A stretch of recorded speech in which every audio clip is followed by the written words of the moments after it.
Okay, here we are in the basement, hot water tank, draining the water out to clean the sediment out, clean some of the minerals out that might contribute to shortening the life of this hot water tank, electric hot water tank. Might improve some of the sulfur smell if you have any of that.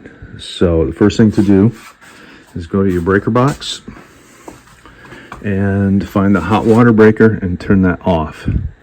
Because when you empty the tank, you do not want that element heating, or you'll burn it up and have to replace it. Also, identify your pump and turn that off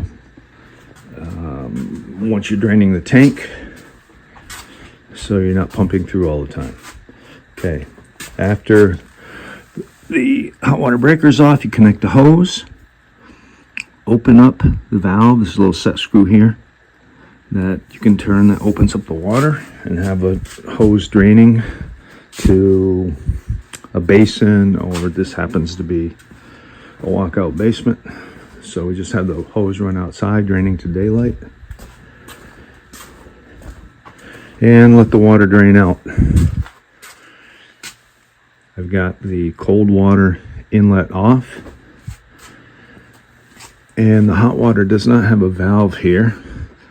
And what I've done is gone upstairs in the kitchen and open up the kitchen faucet so water can drain out, and there's air filling this pipe, so this doesn't create a vacuum. If I didn't open up the faucet valve, there'd be a vacuum created and this tank wouldn't drain out. So you need to eliminate the vacuum. I did that by opening up the faucet, let it drain out. The hot water is open so that there's no vacuum.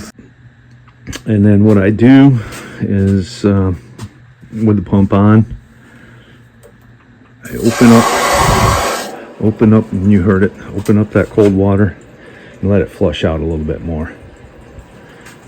I'm going to do that a few times, and that washes some of the sediment out of the bottom of the tank, or helps to wash.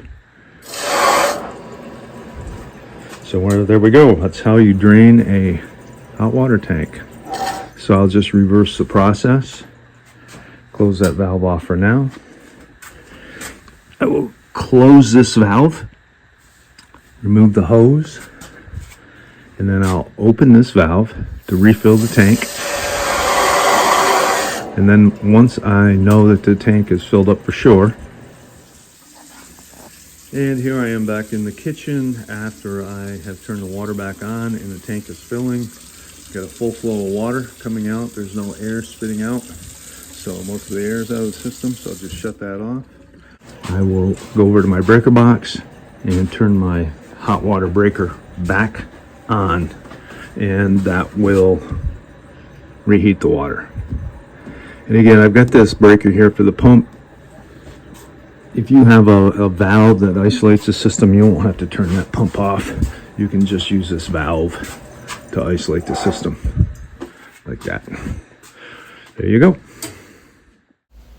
While I was at it, I also checked the pressure relief valve. You just pull a spring-loaded lever, put a bucket underneath it, and let the water drain out. I did get some sediment out of that. That pipe actually, by code, should extend to about 6 inches above the floor.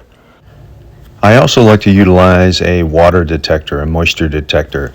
This one I have is made by Govee. It's a Wi-Fi model, and hot water tanks are known to leak, so this will sense the water and send you a Wi-Fi message. Really handy tool. It's not overly expensive. If a hot water tank fails and you're not around, it can be a disaster. So this is a preventative maintenance item, and it seems to work quite well.